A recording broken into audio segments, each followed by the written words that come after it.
I'm going to talk about the Safeguarding Vulnerable Groups Act as a new and very weird kind of social policy, because it's obvious that there are weirdos out there, and we need some kind of policy for dealing with them, just as you need some kind of policy for dealing with murderers or fraudsters or whatever.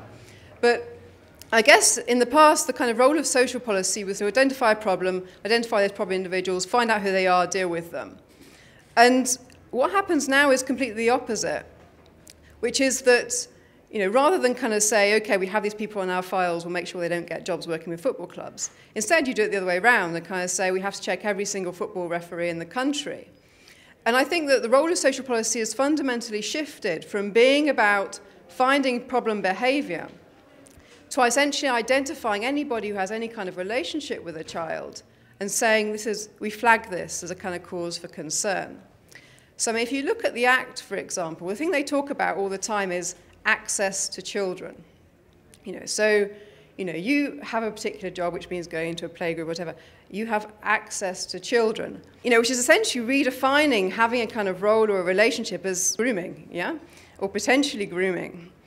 And so you say, well, who needs to be on this database? It's people with a certain relationship with children. What kind of relationship with children? Well, it means that they have to have sufficient contact with children to have built up a relationship of trust.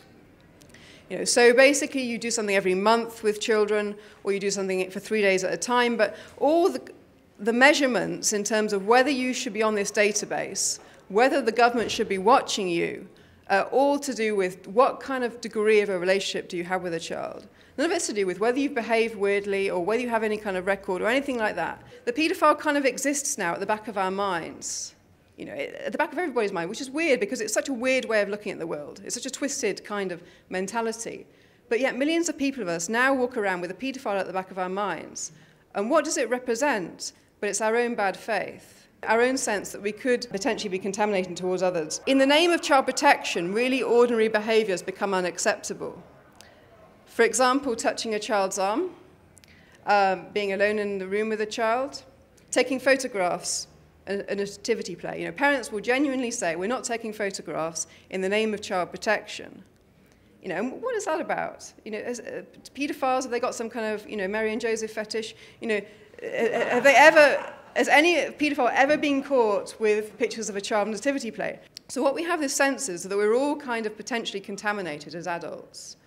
And the CRB check is a kind of absolution. It's the kind of thing that declares you're clean, that you're okay. And